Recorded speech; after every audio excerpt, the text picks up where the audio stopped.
the importance of sustainability in a state agency.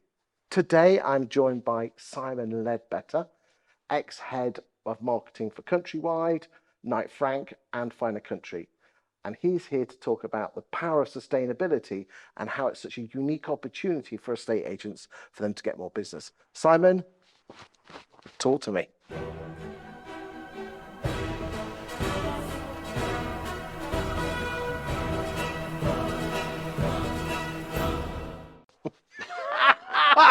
Right.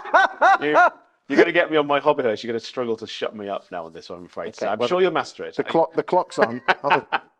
Okay, so before I got into property, I worked in sustainability. I ran a sustainable investment magazine. Before that, I had worked in renewable energy. And around about 2006, I worked for a dragon off Dragon's Den.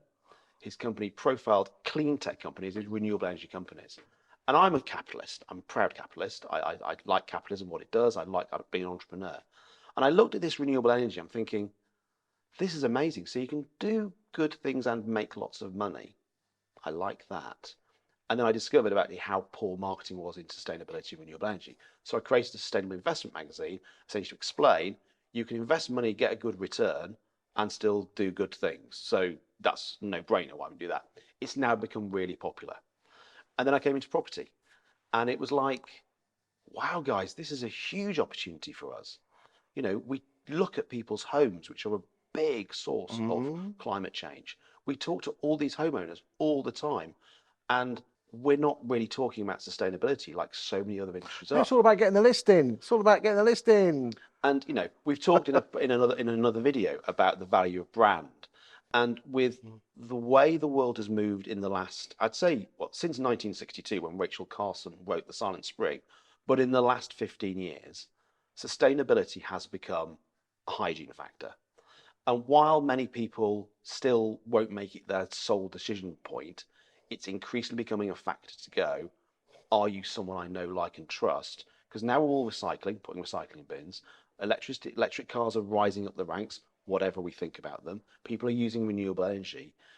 People are starting looking at all aspects of the life and all aspects of their life to see where sustainability fits. And it's almost like we're the last of the smokestack industries that don't really care or talk about it. And I think there are some, but it's very much plant a tree. And it's way more than that. And I think the opportunity for our industry, certainly for some of the average to high-end estate agencies, to be a route for all those amazing companies that do sustainability into homeowners, which would reduce the energy bills. That's a problem for us at the moment. Helps with the cost of living, but also in a commoditized market, gives you a point of difference. If you're willing to talk about these things or introduce these ideas, you'll be seen as someone who really understands more about just the value of a house. You also know the cost of running a house. And if you find, 25% of British people now describe themselves as dark green. So they are, on all the metrics, they're doing everything they can to be sustainable. Now, there's a tipping point in consumer behaviour, which is when something hits 25%, it's going to run away. And we've just hit that point. So I think the first mover estate agent who goes, we're going dark green, they'll steal an advantage over their competitors.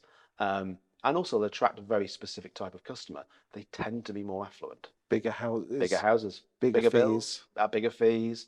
They pay for value, not price. They pay for value. So often they won't argue. It's a generalisation, but they're going to pay for the right person, not quibble about 0.1%. Because they want the person who actually cares about the planet. And this used to be a tree hugger thing, and I get it. I know there's a lot of skepticism about it. I remember asking a whole bunch of estate agents what they thought of it, and they're like, nah, it's not really a thing. But it's coming, because that's where I was 10 years ago in investment, financial services. Everyone said it's never going to happen. No one will ever care about it. Now it's a hygiene factor. And that's coming down the road towards estate agency. Because fundamentally, in a state agency, it's all about, is it going to get me more listings or is it going to stop me getting listings? And I think what you're saying is, the first agency that actually embraces this doesn't just plant a tree bloody Orkney and really goes for it. There you go, boys and girls. If you're an estate agency boss of a chain, got a potential opportunity there for you. Anything else on this before we go? I think the other side of it is there's the benefit. There's also the cost risk. If we don't do it, the government's going to make us do it soon. And I'd rather do it ahead of the curve than when there's a chaos in the next 5 years up to 2030, when it's really going to be enforced, when the net zero targets really hit, we'll be made to do this stuff. So why not get ahead of it? Thank you for your time today, Simon. Pleasure.